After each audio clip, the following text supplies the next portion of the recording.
Thank you for being here today. Well, there. Very good, you showed up. Good.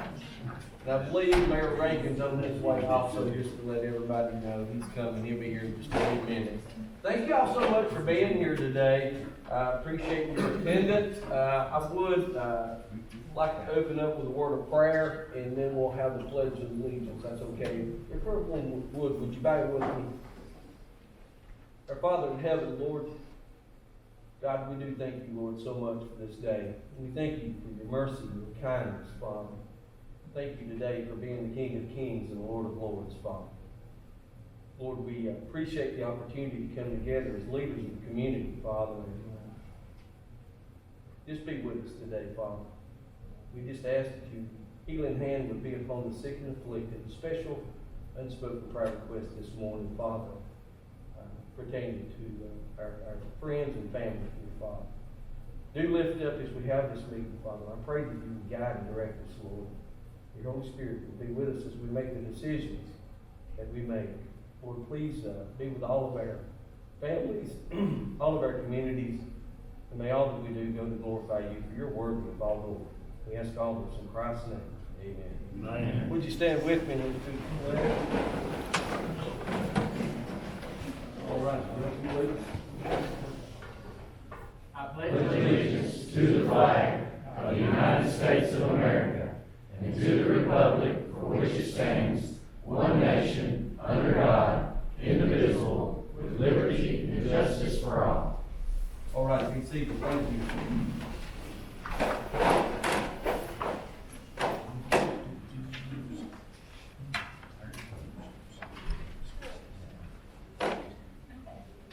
All righty, we're going to ask Miss Sherry if she would call roll. Greg Mitchell, Here. Dale Reagan, Alan Foster, Matt Adcock, Josh Miller, Here. Jimmy Johnson, Here. Randy Henny, Here. Lloyd Williams, Here. Steve Jones, Here. Stephen Barlow, Stephen Bilbridge, Here. Sam Gibson, Randy Porter, Lauren Wheaton, Here. Jeff Mason, Here. John Potts, David Sullivan, Elisa Farmer, Terry Bell, Denny Robinson, Here. Jerry Lowry, Representative Cameron Sexton, Senator Paul Bailey. All righty, we have a quorum this morning. Next thing on the agenda would be approval of consent agenda, which is executive committee meetings from our December 21st meeting. Any conversation about the meeting minutes? If not, I'll entertain a motion to approve. So moved. Second. All right, got a first and a second. Any other conversation? If not, all in favor say aye. Aye. Anyone opposed? All right, motion passed. Next thing would be the DD financial report by Ms. Ginger. So the financial report submitted today is to December 31st, 2023. We have revenues of a little over $4 million, and we have total expenditures of a little over 4.3, which results in program match of $257,000. We have our matching revenues on the right side of the page at the top, which consists of our CDBG revenues, our state match, our dues from cities and counties, and our interest earned on our checking account, for a total of a little over $300,000. We have non-grant related expenditures of almost $16,000. And once we look at our expenses over our revenues, we have in excess of $29,174. Does anybody have any questions? Make motion to approve. Got a motion by Steve to approve, Ms. Ginger. Got a second by Mayor Mitchell. All in favor say aye. Aye. Anyone opposed? Thank you, Ms. Ginger. Next thing would be Michael Nesbitt, Kyle Anderson. Got a presentation for us about engineering. Yes, sir. First of all, I told Mr. Bilbridge this morning that I try not to give that hour-long Baptist preacher presentation, so Praise the Lord. I will. I'm actually going to set a timer, but for those of you, of course, that don't know me, I'm Michael Nesbitt. I work for Boughton Engineering in Cookville. I used to be the county mayor of Smith County. Don't hold that against Jill. He had to straighten up all my messes, and I understand. But I served 16 years, served on this board, had a lot of good times, had some challenging times, but as an elected official, I just want to thank y'all for what you do and allowing us to come to make a presentation today, but we'll make it as short as possible here today. Once again, I work for Boughton Engineering. Our boss is Mr. Gary Boughton. He has got, I believe it's 21 years worth of experience as a structural engineer, been in his own business for 14 years. Mr. Kyle Anderson, of course, he's a structural engineer there. He's got 7+ years of experience.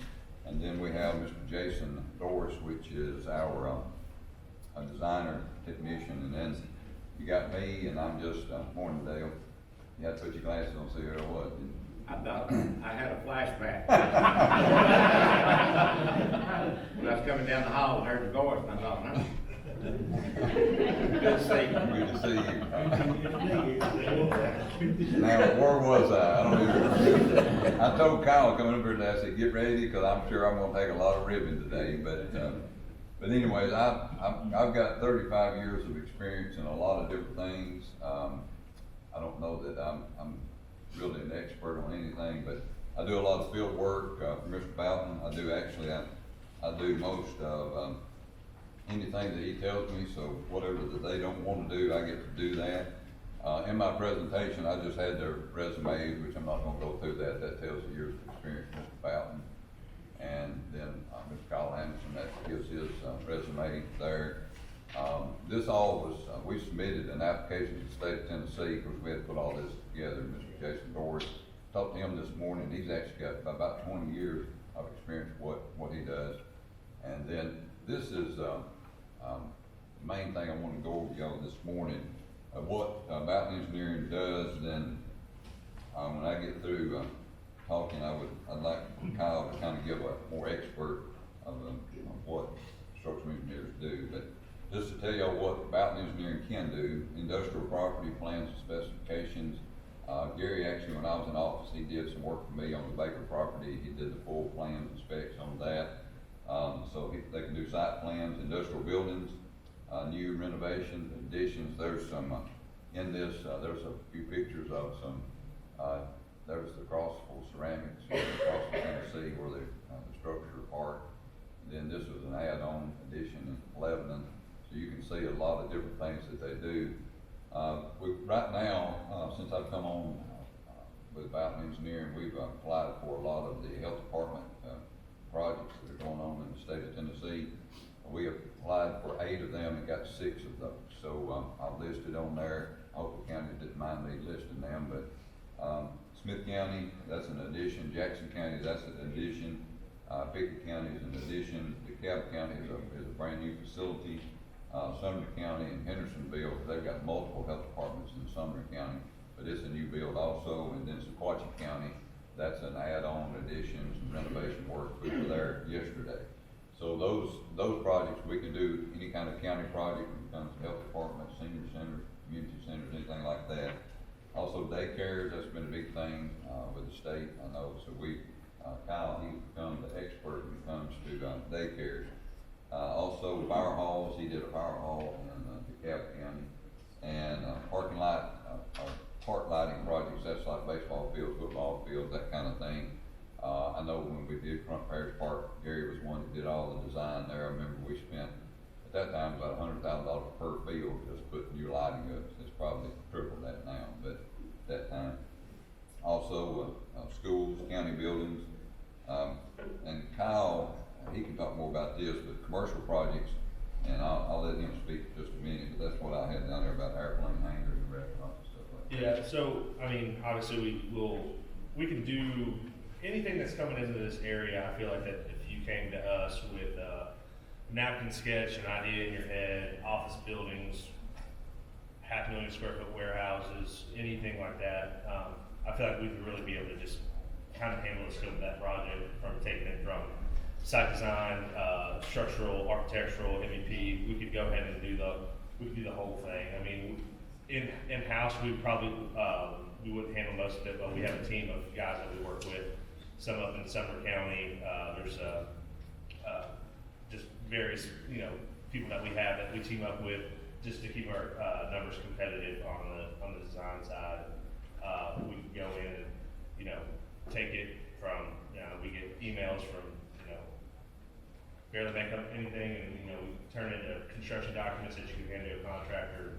You know, they can go on and build it. We handle it through the permitting process, get it through if it's gotta go through the state fire marshal, all of that stuff that we can handle that. So that's essentially what we do, and we just kinda wanted to let everyone know, like, as this area continues to grow, that we're a resource that can handle those projects, and if we feel like it's above and beyond our wheelhouse, I mean, we're working within the industry every day, that we could assemble a team that could handle anything that's coming into this area. So we just like to, you know, be a part of the conversations on the front end of things, that way we can just help get these designs facilitated and, you know, in there, get the input of, you know, all the members, that are a part of it, and, you know, streamline the design process to get a standing structure there to, you know, begin generating revenue or, you know, aiding to whatever the community needs. So that's essentially what we do, and that's the point of the presentation today, is just to say, hey, we're here, we're in town, we love Cumberland, and, you know, we wanna be a resource that you guys can use and count on, and, you know, just as things come up, you know, we love to have a chance to talk to you, get to know about the project, and go from there. So, that's what we do. I was rolling. Kyle, he's a good resource. I learn from him every day. We went out on a project the other day on a house and some structure issues there that they had, and that kind of leads me into another thing that I do. If y'all in your area, if you have people, I was hired primarily to do inspections on homes. So people, I know, especially I pastor a church in Gallatin, and they said, "You quit the bank to crawl under houses." I said, "Yes, I did." Because it's a lot less stressful to crawl under a house and take some pictures than it is to worry about a $30 million loan portfolio, I can tell you that. So I do a lot of things there, and I think, like Kyle said, that we just can help you with any kind of project you've got going on. And if you've got developers in your area that need help with expertise that we do, financing as far as homes. Sometimes they require engineering reports depending on what's going on with those homes. And we've seen you work with bad rafters, bad foundations, bad slabs. Any manufactured home has to have an engineering report to refinance it or purchase a used one. So we do a lot of that too. We cover a lot of area, and I'm from Smith County, so I can cover all the area. I was in Dunlap yesterday in Dayton, Tennessee, yesterday, so I covered a lot of ground, and I just want to thank y'all for your time. But I do want to say once again, God bless y'all for what you do. Elected officials, I don't know that they're appreciated as much as they should be today, but God bless y'all, and I know that you'll do the very best job that you possibly can. So, and I did go over my time, Mr. Farley. I think I'm about 8 minutes, and I apologize. Also, Eddie, I apologize. Yeah, that's all right. Okay. You get a little grace this morning, all right? All right. That's another project we did there, and you won't see that as Teen Care Building Metro Center. And I just wanted y'all to see that picture, and then that one you've already seen. So just about anything we can do.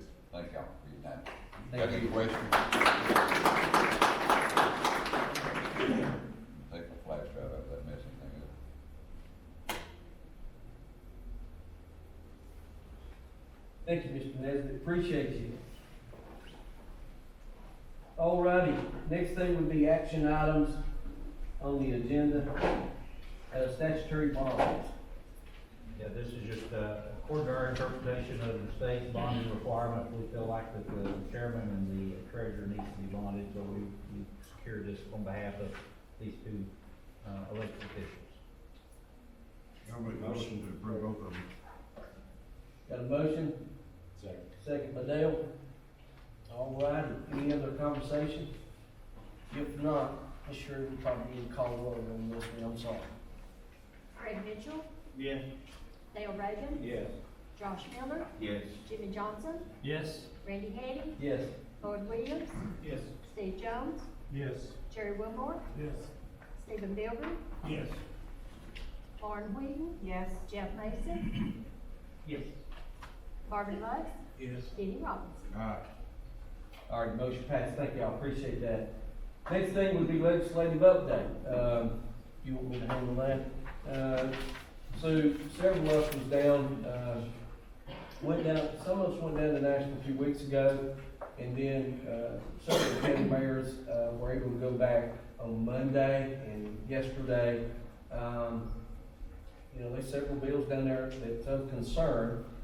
We do have copies, if any of y'all didn't make it, you wanna see what they handed out at ACM. We can make sure we forward those to you by email, not a problem. But the property tax one, we worked on that, y'all helped me out.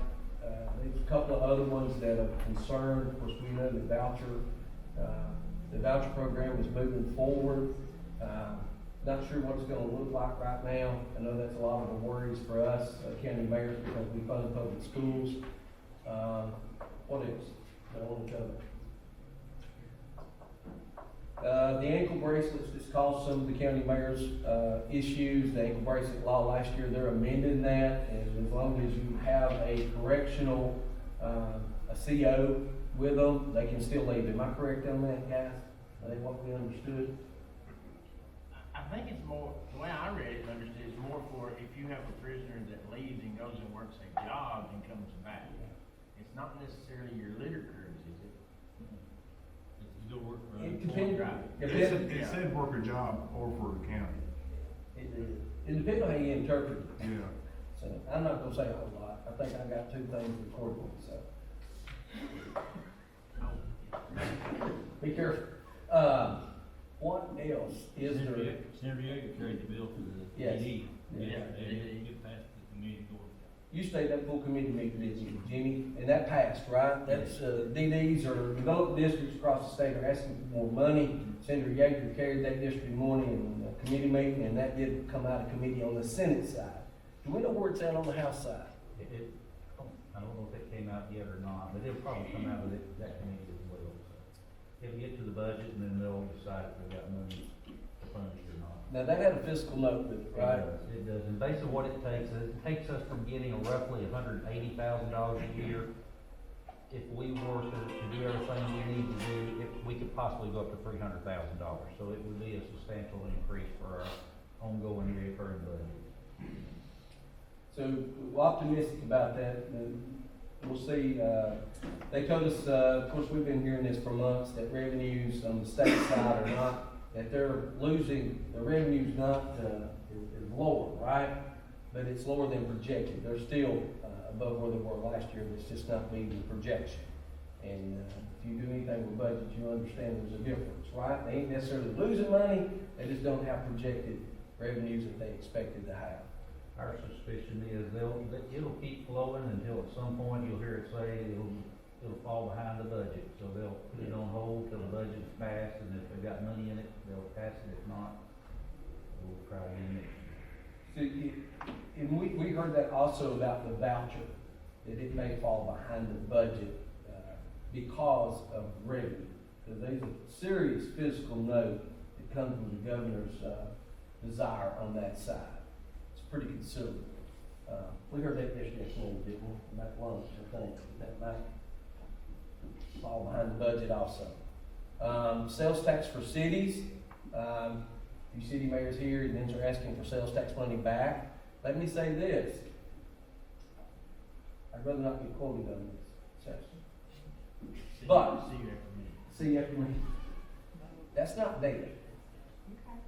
I'm just telling you. It's not there. It looks there. But looking dead is not there. Know that. Anything can happen.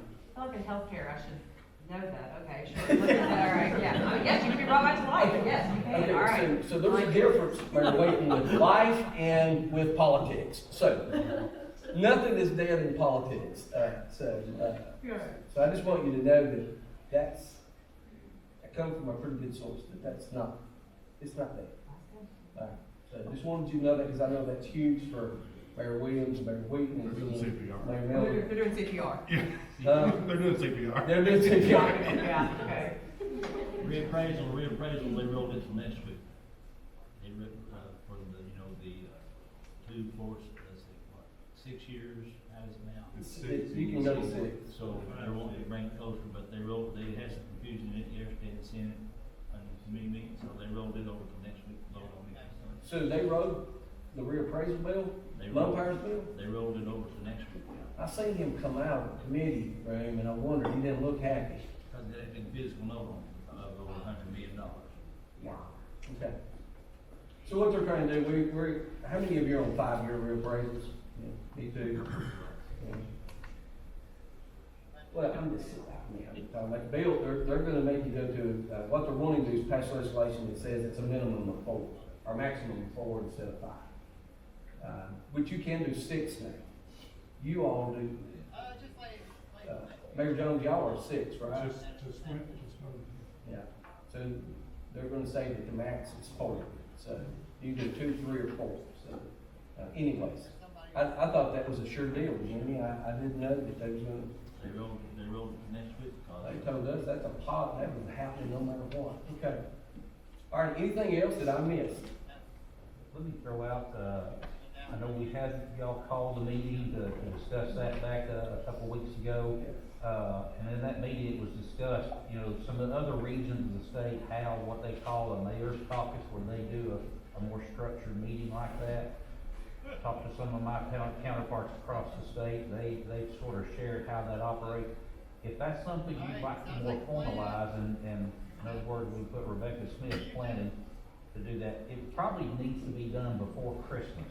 Okay. When you catch them before the session actually starts, so, if that's something y'all are interested in, we'd be glad to try and facilitate that, get that on the calendar and get it on our legislators' calendar, because in the other caucuses, they bring their legislators in, and they go through all the legislation that is out there and being discussed, so. I've not heard, most of the feedback I got from the, little legislative meeting we did was good. That was positive. I hadn't heard anything negative that came out of that meeting. That was a positive meeting. And, I'd love to continue to do that twice a year. I think we need to do it after legislation closes in summer, early fall at the last, at the least. And then, but I'm good with December and bring the legislators in. And then you can actually tell them what you want and what you need and what we're looking for, and, have that discussion ahead of time. What do y'all think? There's no doubt, that if you go down there with intent and have a pointed mission, you can make a difference. And I can tell you how I know that, because we've seen it done now twice. And it makes a difference. So, anyways, anything else on legislative updates? And they're coming up with an amendment for your commission set mayor and executives, but they're putting an amendment to that, so Yeah. they're gonna come up with an amendment to it. All right, so there's 2 bills that, it's kind of weird, but one of them has to do with sunshine law and county mayors and county commissioners. Y'all know about that bill? So, that's probably gonna pass no problem. There was another one that came out of, what county, Shelbyville? Bedford County. Bedford County Mayor is the one that pushed it. Maintenance of effort with mayor's office. So, as y'all know, the county commission can cut your budget to nothing. Well, we actually heard a mayor say that when she came in, they cut her budget to nothing. She had to answer the phone, she didn't have nobody to answer the phone, they cut it out. Cut her workers out. So, they can do that. So there's a bill down there for maintenance of effort at the county mayor's office, so, just know that. But Jimmy said they amended it They're gonna make yesterday. an amendment to it where they can get rid of certain things, instead of 100%, they can get rid of a few things. That's a compromise. Yeah. That's a compromise. We could just go collect your salary and just stay home. You could. If you ain't got no office to operate, no budget to operate an office. It's kind of weird, and just know that the TCCA, County Commissioners Association, is who's fighting. They don't want that maintenance of effort with it, and they said that, you know. Those county commissioners didn't want to get paid for showing up to meetings. nobody's in office, got a check. They gonna get paid, they do.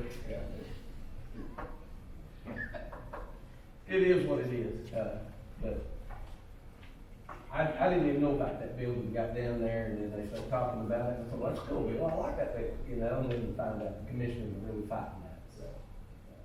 It's understandable. We have a bunch, but now you had to make this better for the library, right? Sheriff's Department, highway, schools, so why not the mayor shouldn't have a little bit of that too? That's their thoughts, I need to be careful what I say, don't It's on the radio, it's okay. I can get in trouble here. Right back to you, you forget what they said. Yeah, I have no idea what I said. Anything else on legislative updates? If not, let's go to program updates, please. Mark Farley. Tommy, he's gonna give the update. Sure, thank you, Mr. Farley. Good morning, Mr. Chairman and members of the board. And before I get started, I just want to say it's always good to see Michael Nesbitt, especially when he's in the building. You know, no matter what he says to me, but when he says it, I feel like I'm in trouble. So good to see you, Michael. First, we'll start out with the, I saw you, Mr. Farley put on there the Appalachian Regional Commission Ready grants. And those are being offered to counties and cities. And what you need to do is take a 9-week training course, virtual training course. And then after that, you can apply to up to $50,000 in funding with no match for staffing purposes. So if you want to hire someone to help with economic development or community development or something like that, that is a grant for you. And if you have more questions about that, you can get with me after we get done. You got a lot of details on that? I mean, is that? Not really. I mean, we had a webinar. Yeah, we've had some questions in the webinar. We've got more information. Now, the deadline is coming up pretty quickly. Pretty soon, yeah. But I don't think it's it's not a complicated application though, is it? No. Yeah. So if that's something you may be interested in, looking to see how you could add some capacity. Now, obviously, the design, like a lot of things, is initial funding that they would want you then to pick up moving forward. So if that's something you're interested in, I know several of you participated in the Leadership Academy. This is another opportunity to add some capacity to your office and what you do.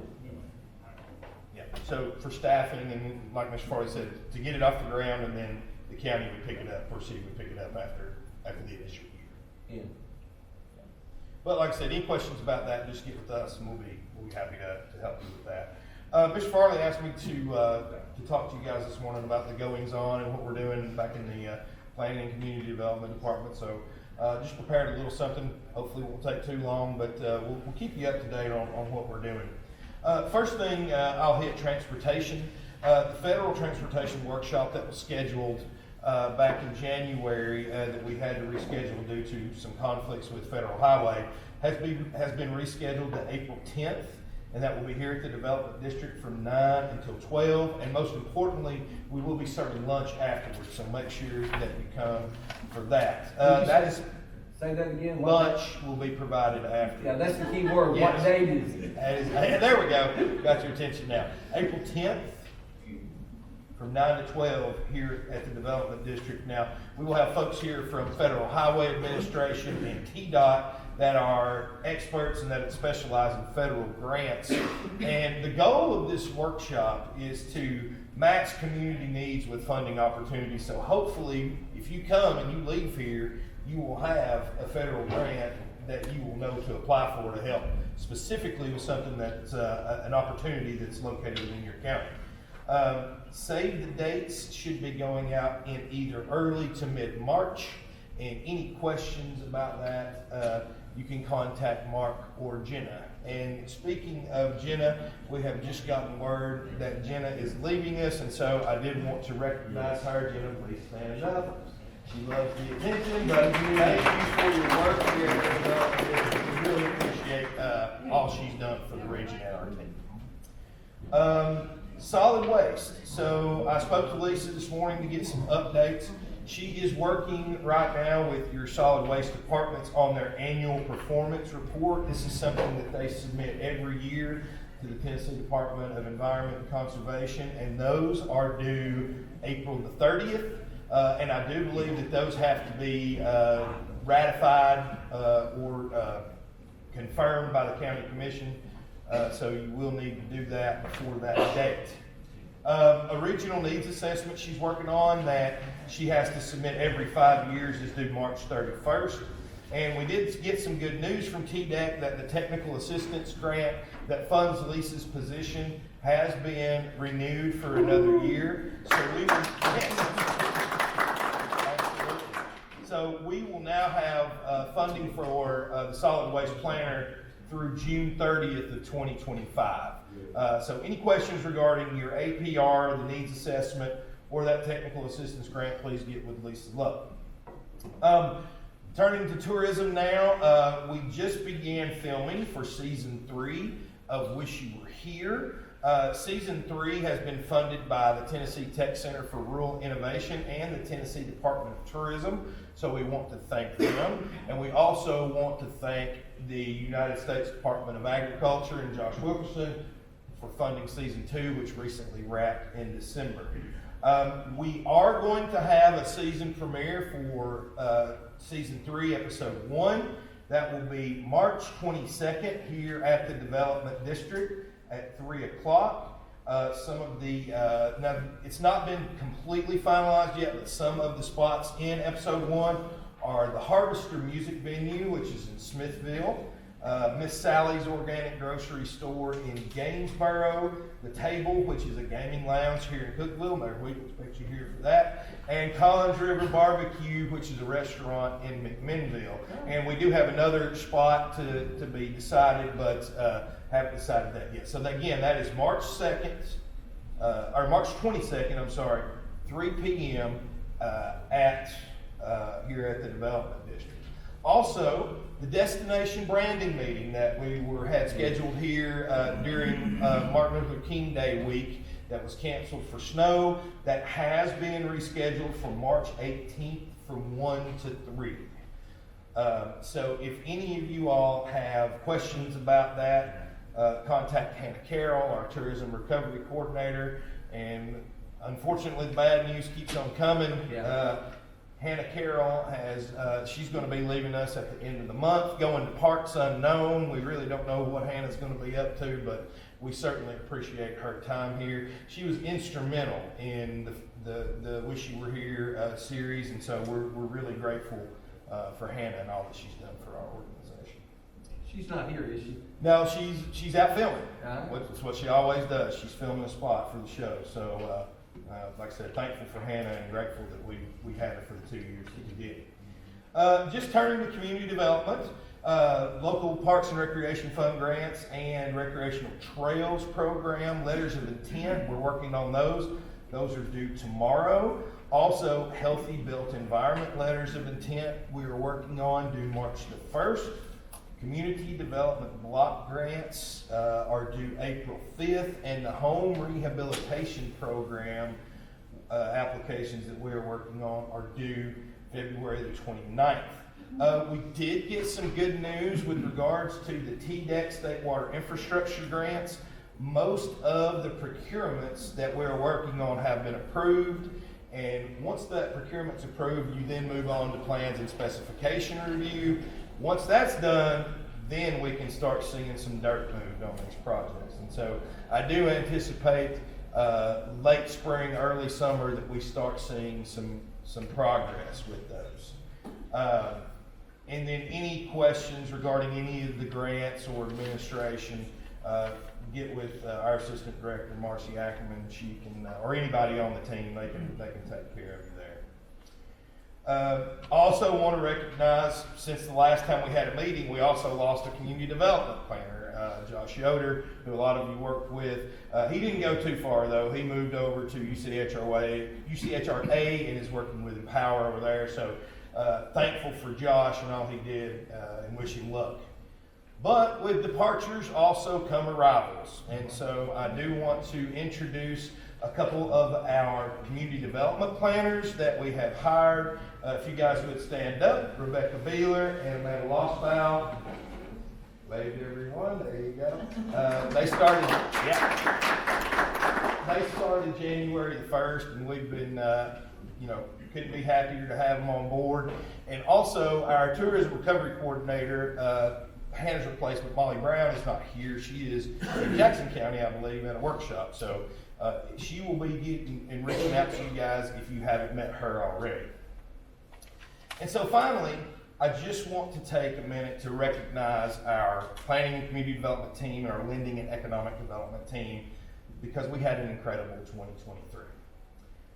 So Appalachian Regional Commission, they give us funding every year for staffing. And one of the requirements that they make us do is we submit a report to them every year, and we kind of let them know what we've been doing with their money. And one of the metrics is total project dollars administered in a calendar year. So how you determine this is all the projects you have, grant dollars, plus local match for any project that was open, even if it was just for a day, from January 31st through December the 31st. So we've been keeping up with this, and I've been involved directly for the last 9 years. And in my first report, the development district administered around $15 million in projects. And so that total has increased steadily over the past few years. And in calendar year 2022, we had a record year administering over $44 million in projects. So we had a pretty good 2023, and we had some things go our way. As you all know, the TDEC ARPA projects got announced, and so we were able to count that. And also, we're administering a $22 million grant for the hospital, which helped increase our numbers as well, Cookeville Regional Medical Center.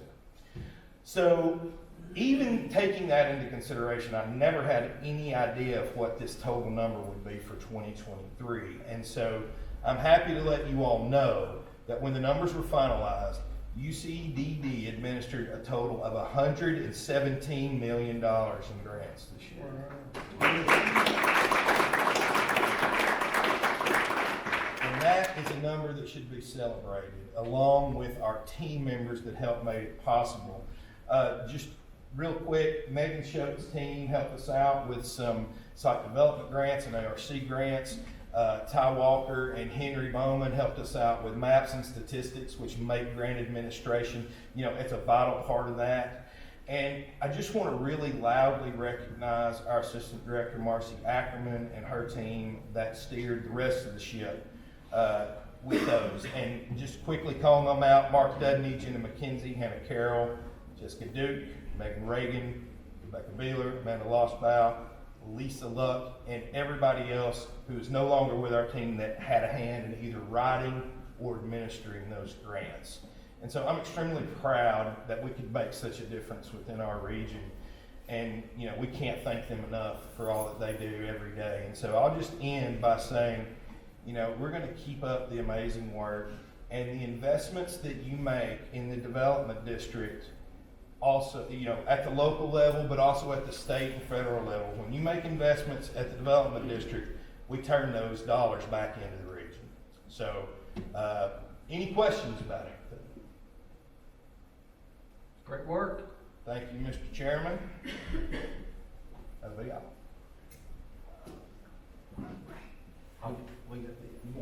I'll just tag right and go into my report there.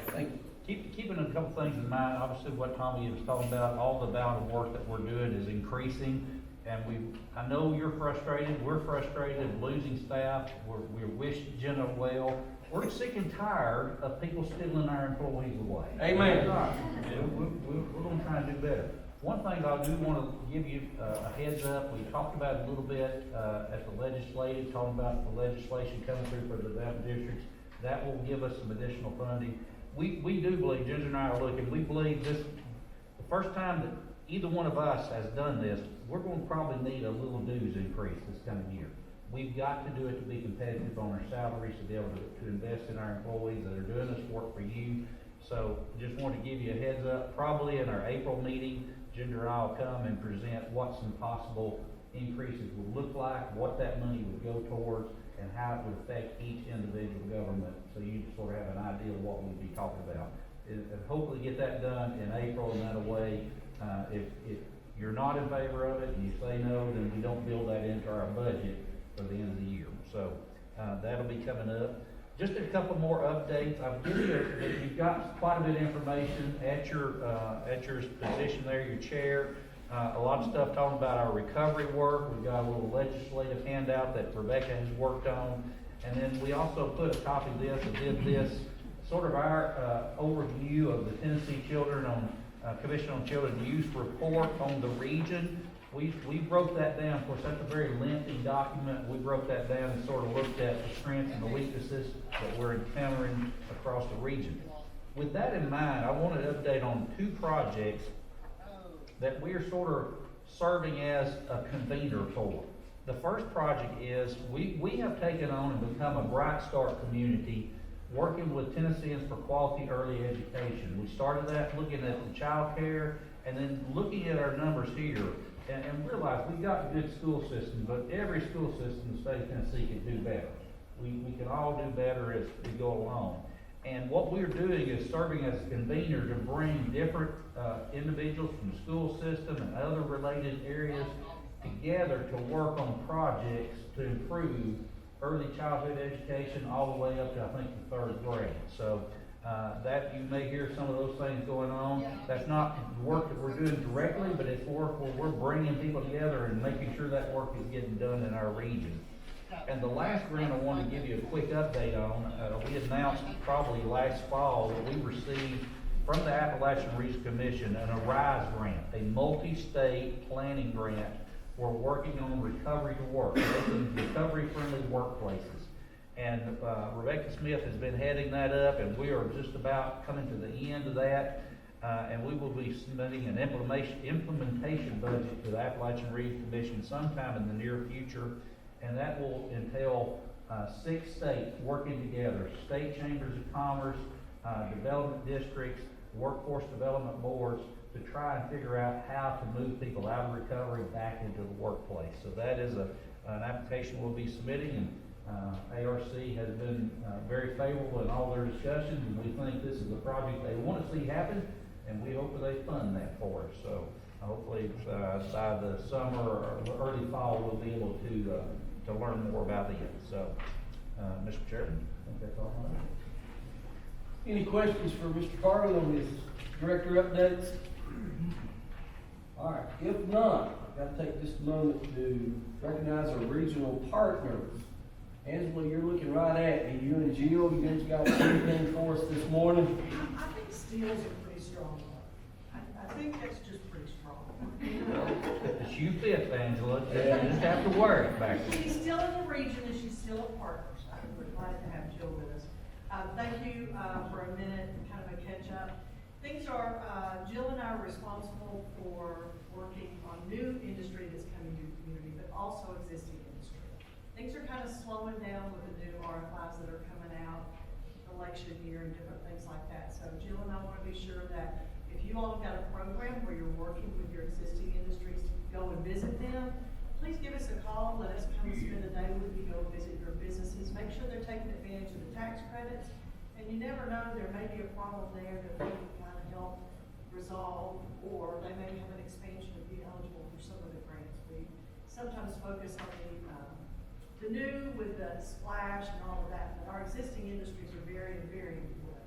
So we need to make sure that we give them the attention. Thank you all. Jill, anything else? Thank you, Angela. Thank you. So much. Next, we have, I'm trying to go down to Robert Becker. Thank you. So real quick, the Brownfield grant manual has now been released. And looking for that process for that grant to be opened up next week. So there'll be money available for all the either identification or bringing those brownfield sites back into service and that kind of stuff. So that's coming up. The Tire Environmental Act program funding is available, and that grant application process is open up until April 15th. So if you've got any projects or recycled tire, management stuff, feel free to give us a shout, and we can work through that. Also, if there's somebody in your communities that's doing great stuff, great work in environmental, in the environmental realm, the Governor's Environmental Stewardship Awards, that process and the nomination is open until March 15th. So if there's somebody that you'd like to recognize or highlight, please let me know, and we'll get them in there. And then also, lastly, spring's right around the corner. Tennessee State Parks has a lot of great programs, and many of them are free for the people that come in. So keep an eye out for that. There'll be some really great programs coming up, especially as things start to get warm out. So, thank you. Thank you so much for that. Who do I have next? Josh Wilkerson, USDA. Good morning, everybody. Just a couple updates from rural development. One, the deadline for the rural business development grants. These are grants for communities or nonprofit entities that want to fund a qualifying business development project. That deadline is, I believe, at the end of this month, so there's a little over a week left if we have any last-minute applications for those or last-minute interest. We have received a larger than normal interest in that grant from the Upper Cumberland this year, so we're hoping that translates to a larger than normal allocation to the communities in this region as far as that grant program. The second one, as far as an update, is the Rural Energy for America program. This one is aimed at your small businesses and your ag producers in your communities for the installation of either solar power or energy efficiency improvements, say to a manufacturing facility or a small business. The Inflation Reduction Act doubled the amount of money that we're able to put towards these projects and changed us to a quarterly funding cycle. So we've also noticed a very large uptick in the amount of applications from businesses in your communities coming in for us to fund it. So with that being said, if you're seeing solar power pop up in your communities, chances are that rural development has some part in that, and I'd be happy to answer any questions that any of you have as far as how that's going to affect your community moving forward. As always, if you've got any projects that you'd like funded or just like to talk about funding, more than happy to talk about that. Thank you, Josh, so much. Taylor Belcher from Hey TVA. everybody, Taylor Belcher with TDA's Economic Development Team. Only real update I have today is everyone should have gotten an invitation, or at least a save the date for TDA's Economic Development Forum, our annual event we hold in Nashville. It's the third week of April. Spots do fill up quickly, especially spots at the host hotel. So if you haven't registered yet, go ahead and start looking. Thank you. All right, next I have Jeannie Spurlock. Is Jeannie? Yes, good morning, Jen Spurlock, Congressman John Rose, the Cookville office. I was just gonna run down and remind you guys of all the federal agencies that we can assist your constituents with. Starting, there's an opportunity to work here, consider Financial Protection Agency, Department of State, CMS, Medicare, Medicaid, USCIS Immigration, the Veterans Administration, Department of Defense, the Department of Justice, the Bureau of Alcohol, Tobacco, and Firearms, the Department of Labor, the FBI, the Health and Human Services Offices, the IRS, the Office of Personnel Management, the U.S. Postal Service, USDA, Customs and Border Control, and I'm sure I've left some out. So, we average around 350 cases in all these different agencies every month, and so in our district. So if you have anyone that needs help with any of these issues, we're there. Please call us. Things we cannot assist your constituent with. We cannot find you a military man to marry, so you have his insurance.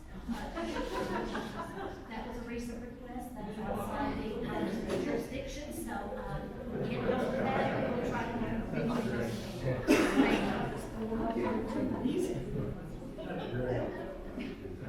That's very interesting. If you find out it works, let me know. Not that I want to marry a man. I went there, didn't I? Hey, our newest members of the Haggerty team, Blackburn team, I'm sorry. My name's Caleb Kessler. I've gotten to meet most of you, not all. I'm the new field representative for most of the Upper Cumberland for Senator Blackburn. Still making my rounds. I've been on the job about a month, but I'll get to everybody, and please reach out if we can be of any assistance with grant support, anything like that. I don't have any policy or legislative updates to give, but please reach out if we can be of any assistance. Thank you, Caleb. We thank Tanner Cox, first time in history we have our own rep from Senator Haggerty and Senator Blackburn's office in our community, so that's a big deal. Welcome aboard, Caleb, thank you so much. Next, he's not new to us, but we need to recognize him. Tyler Asher.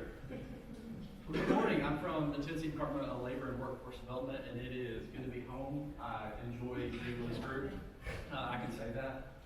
So just from Workforce Development, we are currently working on our regional planning council. Some of you have been involved in those meetings. That is basically our strategy we're going to follow for the next 3 to 4 years. We're doing it on a regional level and on a local level.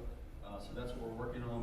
We're also working on our business engagement plan and how we can be a better service for our business clients in the state. So if you have any labor or workforce issues, please come find me. I will do everything that I possibly can.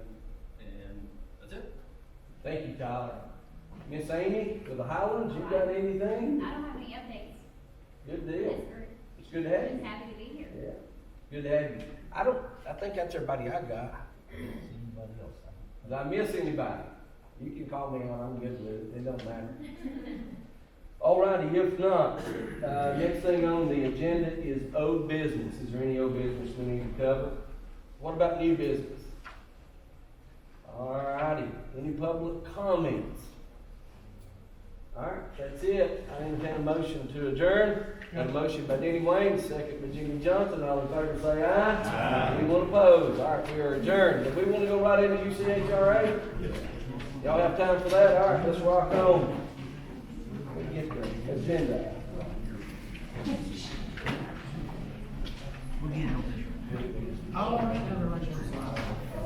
See y'all.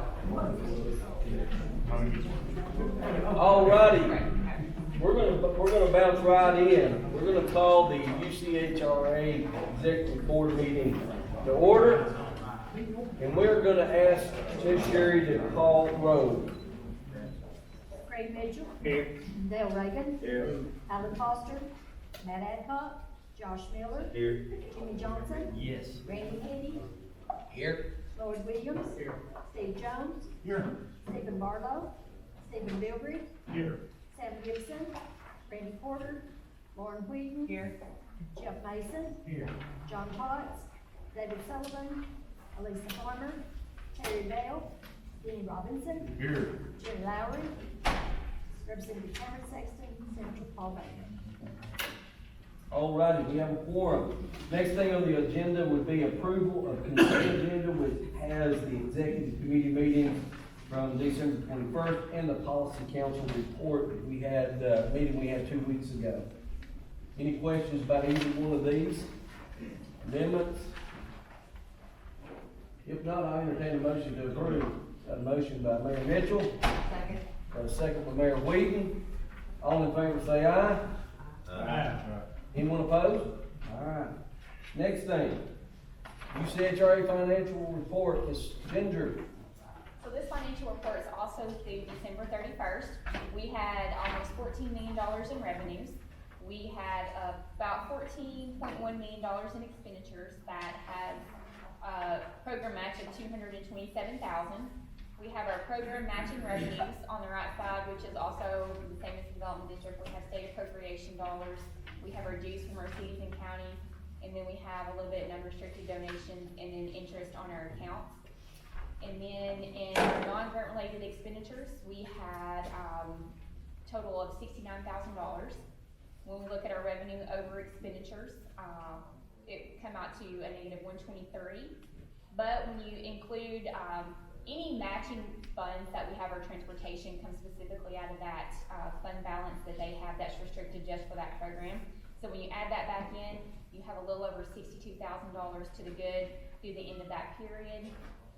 And with that transportation, a lot of that's just timing and when we receive our 10-care revenues, because it is a month behind, and then sometimes we do have to do some rebilling on those. But that's what we had through the first half of the year. Anybody have any questions? Any questions? Get a motion to approve. I got a motion. Alright, got a motion, second by Mayor Bilbrey. All in favor say aye. Aye. Anyone opposed? Alright, motion passed. Thank you, Ms. Jenny.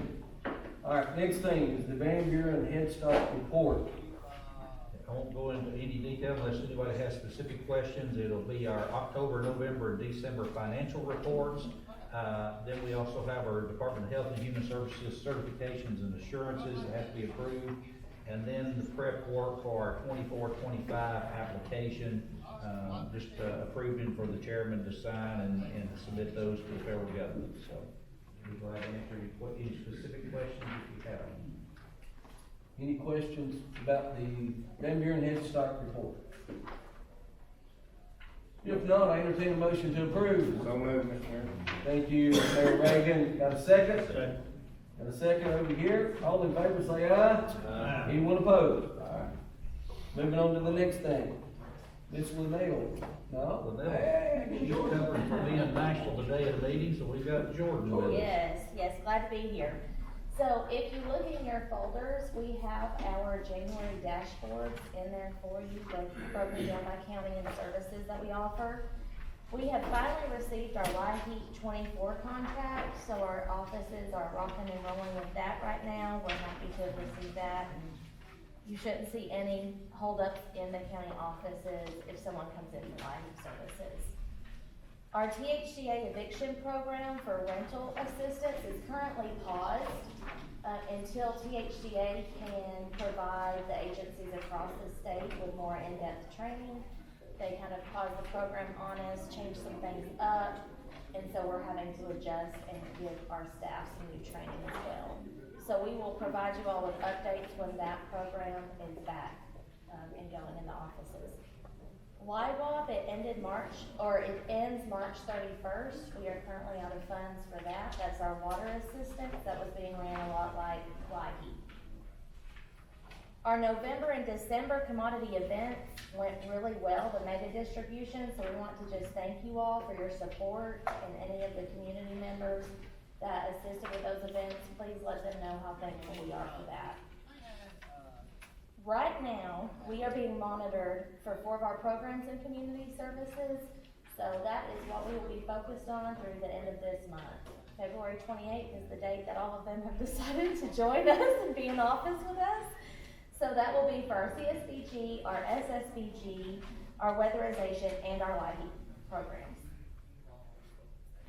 Does anyone have any questions on the dashboard or anything else?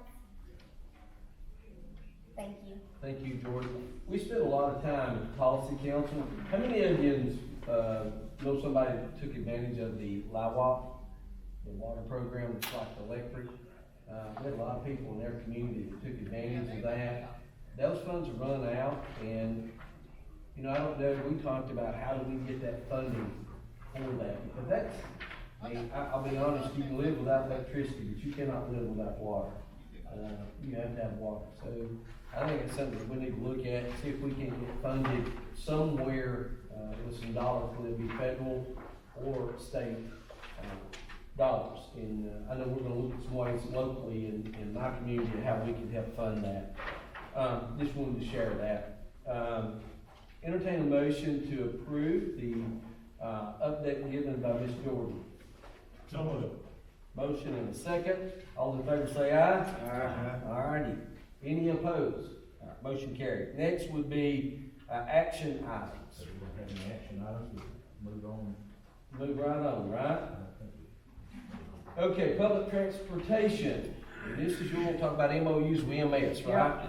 Yeah, Holly and I had this discussion. We wanted to have a quick discussion with the board here about how we can do better in the future.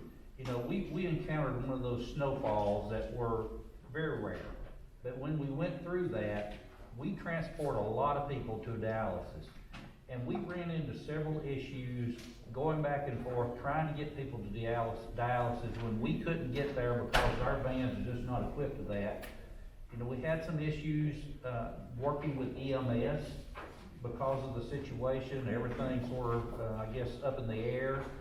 I know you have mutual aid agreements among counties to help service. If something were to happen in another county, your ambulance service is going to help you. I take care of that. is that something you might talk with us about entering into either a mutual aid or a memorandum of understanding to work through some of this stuff now before we get into another snowfall situation? Or theoretically, it could be, tornado damage, it could be a number of different things, when natural disasters happen, where we can't get people to dialysis, you know, does it start out as an emergency? No, but the longer it goes, then those turn into emergency situations, and I think there's a sort of a gray area.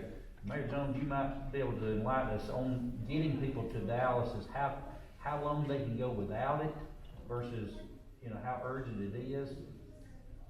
We don't have to get into all that today, but the question is, how would we go about that? Do we need to go through the county mayor's office to do that, or do we just need to deal directly with the EMS directors?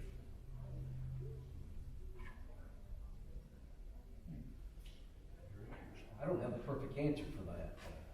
I would think you would go there with the director first. I mean, it'd have to go through the mayor's office as far as an MOU goes. And I don't think we had the problem in a lot of counties, just 2 or 3. Yeah, I mean, and I think if smaller populations like Jackson, Pickett, like, I mean, we have 1 or 2, right? Dialysis patients, and I think we got them there. I know we did. I mean, my EMS director actually went and put one in the Tahoe and took him and brought him back, you know. But if you've got 10, that's 10 ambulances that you'd have out. That's a little bit different story. And a lot of times, it's not that we need the EMS to help us complete the full trip. It's if we have some help and assistance getting from their home to a main road, then we can go on. It's just, we've had several cases, 2 in particular, one in Cumberland County where the lady missed a full week of dialysis. The second was in Warren County, and we did get some assistance from the sheriff who did exactly that. He went to the home, loaded them up, and then met us at a main road. So I think that's more just some assistance in those situations, and like Mr. Farley said, you know, it's not gonna happen very often. This 1 week was just one of those situations where we did have people that went a full 7 days. And at that point, we're just trying to do our due diligence to ensure that we're doing all that we can. What does that look like liability wise? I know we can get volunteers, rescue squads or something, but how does that look from a liability standpoint? I don't know. Our first responders. I know there was a county that they called and the rescue squad director said, no. I know that now, okay, because there was a lot of talk about that in my county. With my county, but anyways. But we do that. Steve, you will say something, Eagle, I'm sorry. I was just gonna say, the Director Association for Upper Cumberland has a Director Association EMS. I would get on their agenda. I would too. And go talk to them That's first. smart. You have problems, then come back to the mayors and work something out. And they're tight. And very, very proactive. I agree, Steve. That's exactly what we didn't even know they had an association, I hadn't even thought about that. That'll be our Upper Cumberland is very active. They are really pretty active. As a matter of fact, we got EMS Day on the Hill next month, right?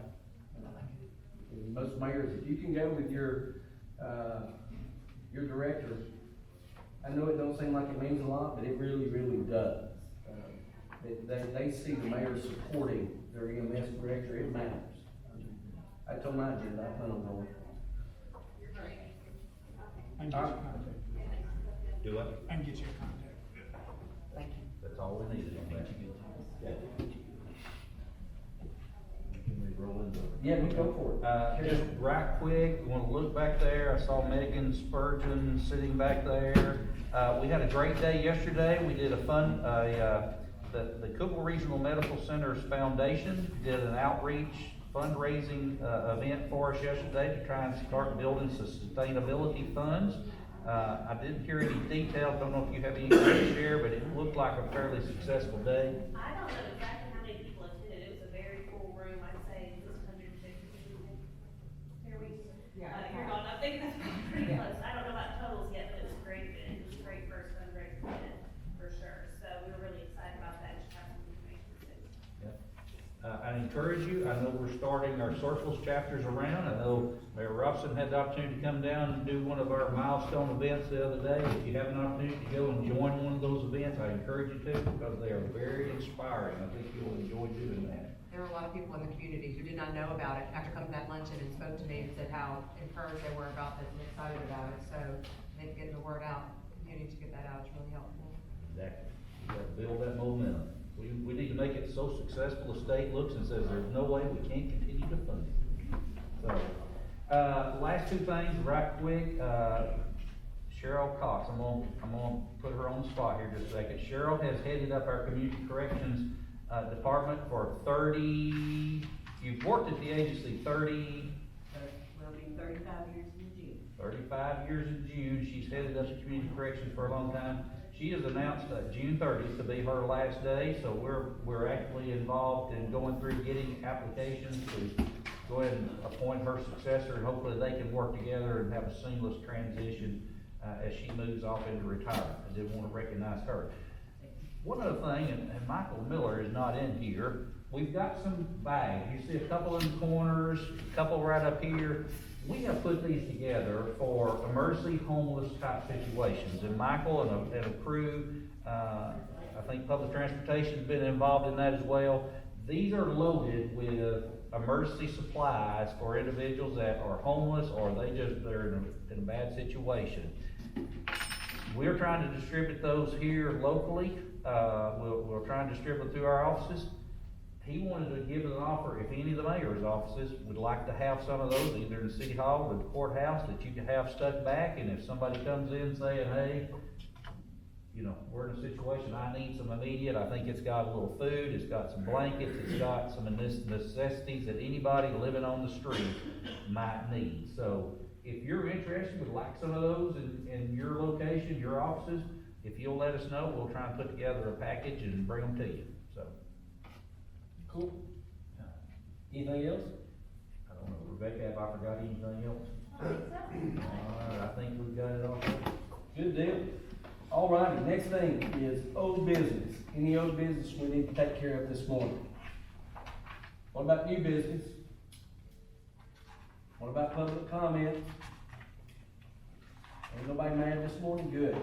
All right. I entertain a motion to adjourn. Got your first and your second pick, Ms. Sherry. All in favor say aye. Aye. Anyone opposed? We are adjourned.